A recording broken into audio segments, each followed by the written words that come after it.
because fracking is very dangerous. Fire shooting hundreds of feet in the air. Residents within a 10-mile radius of the fire have been told to stay indoors to avoid the potentially toxic smoke.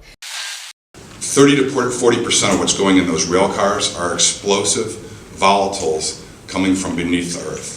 Now you have these oil trains that have exploded in Lac-Mégantic, Quebec, where 50 people were incinerated from intense heat like that of Hiroshima. You don't get that from conventional crude oil. Cause earthquakes.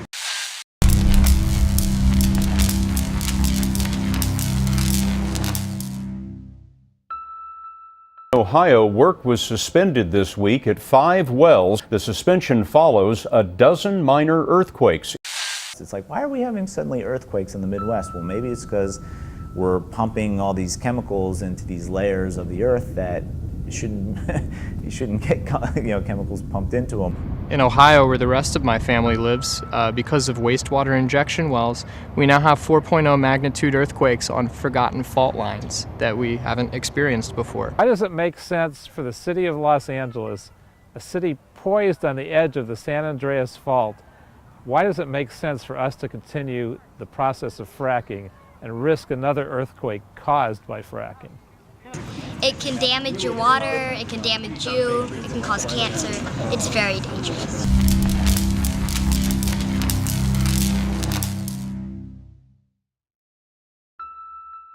We have to stop fracking because of the impact on our water supply. I'm calling for a collaborative effort to restrain our water use. This is an effort, it's a call to arms, but we have to recognize this is not a partisan adversary.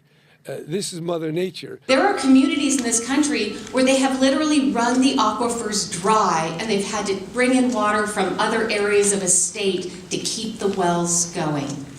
And I think there needs to be a study to see if we even have enough water to support hydraulic fracturing. At a time where we're facing record levels of drought, I believe Los Angeles only received 30% of its rainwater, its annual rainwater in 2013, and Northern California only received 10% of its rainwater. At a time where we're having less and less water, we're proposing expanding an oil and gas extraction process that wants to consume more and more of that water. It's just not a good idea.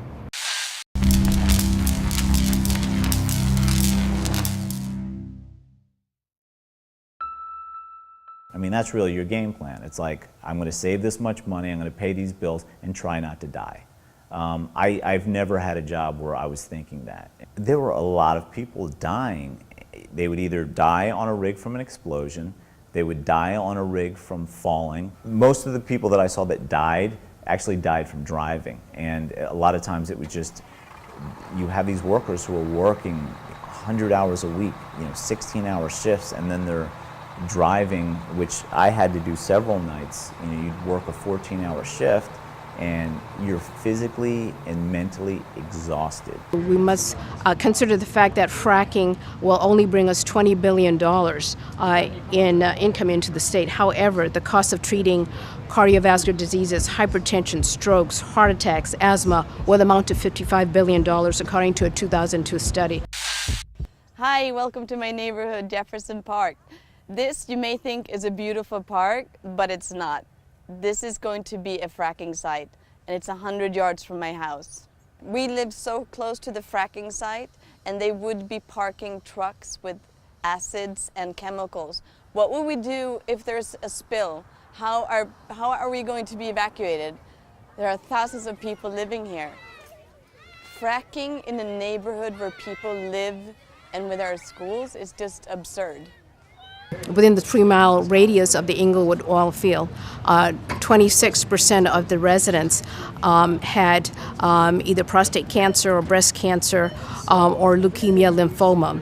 Also, our incidence of hypertension was 37%, which is 10% higher than the national prevalence rate of hypertension in the area. Our asthma rates were also higher than the national prevalence rates. We are raising our kids here 100 yards from where they want to do fracking.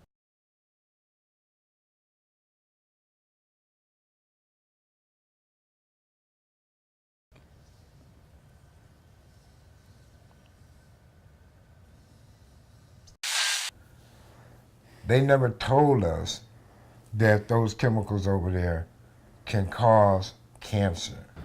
These wells vent chemicals into our homes and into our children's playgrounds. And sometimes they hit pockets of poisonous gas that can kill you within seconds. Our children may not be aware of this, and others may not be aware of this, that they're in danger of losing their lives within seconds.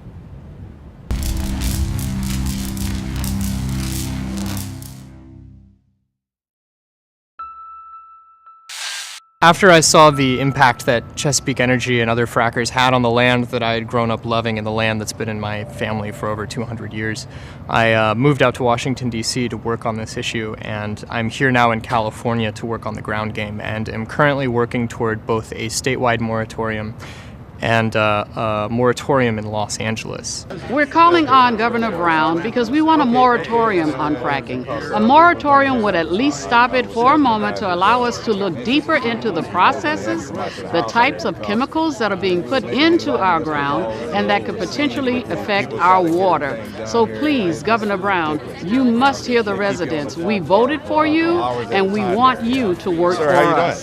People have to get together. They have to talk, they have to fight, they have to do whatever they can to stop fracking. Fracking is something that you do not want in your neighborhood. Governor Brown needs to do something about fracking. It's his time. I gotta go in there taking comments. So Sierra Club is calling for a moratorium on fracking because our families deserve that. Our political leaders owe us the chance to move beyond fossil fuels and towards the clean energy that will power the future. That's why it is time for the legislature and the governor to place a moratorium on fracking.